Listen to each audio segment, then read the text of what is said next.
Good morning, good afternoon, and good evening to my friends, business associates, and colleagues from across the world. Think Again by Adam Grant is a good book that shows how thinking happens in individual, interpersonal, and collective thinking scenarios. Rethinking is a challenge when you need to relook at your thoughts, beliefs, assumptions, and opinions, and not in situations where we need to rethink about our worldly possessions like wardrobes, mobiles, or cars. To open our minds, we need to understand that during discussions, we unknowingly slip into any one of the four roles of a preacher, prosecutor, politician, and a scientist. We also need to recognize that there are two types of biases. The first is the confirmatory bias, and second is a desirability bias. Most of the people have a belief that I have no bias. All people have blind spots, and they don't become visible because they don't know what they don't know. And once through experiential learning it becomes visible, there is a possibility of transformation. We have seen many political and sports pundits who confidently tell people in the game or arena what needs to be done, as if they know more than the people who are in the action. Adam calls it armchair quarterback syndrome. Opposite of this is where competence exceeds confidence and is termed as an imposter syndrome. We need to find a sweet spot that is between confidence and competence. Why do ideas survive? The first reason is that they are about weakly held beliefs and opinions. And the second reason is that the emotional process that goes on is surprise, really? Curiosity, tell me more, followed by thrill, whoa! When it comes to our core beliefs, there is a little monster or a dictator in our mind that gives us all the supporting data to tell us how whatever we believe in is true. To change those beliefs, we need to practice two types of detachment. First is detachment from our past, and the second is detachment from our beliefs and opinions, both forming our identity. Adam says there can be only two types of conflicts: relationship conflict and task conflict. Conflicts are good since they bring in diversity of thought and exercise our creative thinking muscles and are signs of high performance teams. Similarly, there are two types of people: agreeable and disagreeable. More learning happens when things are challenged than those who affirm our conclusions. It is disagreeable people who elevate the work. In interpersonal interactions and debates, influencing others' thoughts is a normal situation. What really happens during such interactions is people go into discussions with airtight data, irrefutable logic, and it becomes something like a tug of war where both sides are trying to win the opponent to his or her side. In reality, it should be like unchoreographed dance where your partner has different steps in mind. Experts map out the entire dance steps with planning 30% of their time trying to find a common grounds. Instead of entering a defense attack spiral without piling up reasons from our side. In short, convincing other people to think again isn't about making a good argument. It is about establishing that we have the right motive in doing so. The author in this chapter deals with how to diminish prejudice by destabilizing stereotypes. It explains a hot dog sandwich experiment where people are willing to lose money with a rival group who don't agree with them.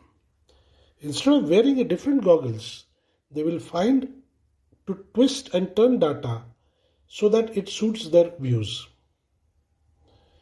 The ways the different ways to break stereotypes is: 1. To show the group what it is to be out of their league. 2. Is by developing feelings for their foes. 3. Is best of habits whereby they realize the fallacies in their beliefs through a game. 4th and the last one, which author suggests, is counterfactual thinking, where they realize how circumstances of their lives could have unfolded differently.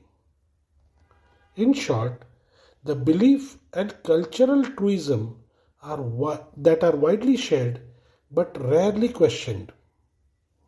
If we take a closer look, we often discover that they rest on a shaky foundation, just like a Jenga block's tower, and all it needs is just a small nudge to dismantle them. Just like our immune system protects us from external virus attacks and acts as a resistance, similarly, any amount of data-driven and logical reasoning only firms up the original belief systems of people with opposing views, and their rebuttal system is ready. Hence, only thing that works is a motivational interview for others to realize by themselves reasons for them to change. We need to listen to the problems in their herd first, since they often want sympathy rather than solution. We need to empower them to generate their solutions, which will give them a sense of ownership, since even the devil appreciates being listened to. Before highly polarized discussions, if people are given reading material on some other polarized subjects, then there is a 48% chance that they would reach an agreement. If they are given an article with shades of grey in some other subject, then the possibility of people reaching an agreement is 100%. During the debate, what we need to really identify is skeptics, since they don't believe whatever is said and heard and are willing to update their thinking as they gain access to new information, while the deniers are in dismissive camp and will twist facts to support their predetermined conclusions. In an experiment where people's feelings were recorded during a heated discussion, it was found that in an unproductive group, the feelings were only in positive or negative directions, and the discussions were unproductive.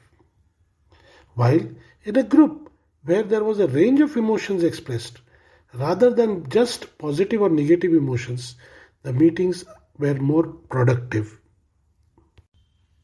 Whenever history is attempted to be rewritten, there is always an uproar in our society, as if it is sacrosanct and touch me not type. But there can be various facets of what happened in the past, and depending upon which prism you look, your outlook can evolve. Hence, one teacher experimented and gave freedom to the students to choose any topic in any time zone that they feel is underrepresented. And through research, investigation, interrogation, interviews, and interpretation of events, present their findings to a group of experts where everything is debated and discussed. Facts and counterfacts are presented and then rewrite the underrepresented topic, giving new perspective to the same old things. Just like we update our engineering and science textbooks with new inventions. In these sorts of experiments, students and people with straight A or perfectionist struggle initially, but it will drive new thinking, excellence, and performance to the next level. In the process, people will be confused, and as parents, teachers, mentors, colleagues, or bosses, our natural instinct will be to rescue them as quickly as possible so that they don't feel lost or incompetent. But we need to refrain from helping them. Instead, we need to give them direction and replace confusion with curiosity. An organization's culture decides whether people are willing to rethink or would like to take things as it is, that is fixed thinking. Because rethinking is not an individual mindset, but a collective mindset. Learning organizations have a belief that I err, therefore I learn. They are not afraid of admitting their mistakes. They encourage questioning to check what assumptions are made before the decisions are taken. They examine the uncertainties of the analysis being presented. Look for advantages and disadvantages of various recommendations that are made.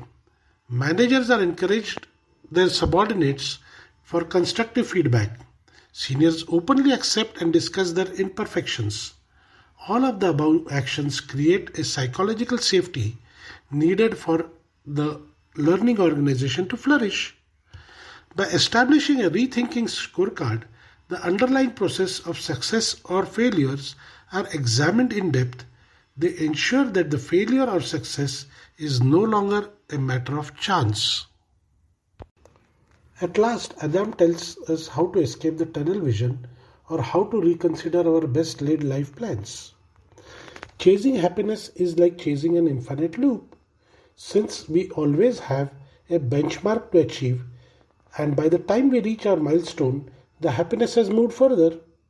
Hence, it is always good practice periodically to check once or twice a year how much learning is happening, how are beliefs and goals evolving, and is there really any rethinking necessary? And lastly but not least, check what do I value more, being right or feeling right. I hope you have liked my book review of Thinking Again by Adam Grant. I would be happy to receive feedbacks from all of you on the number given in the slide. Thank you.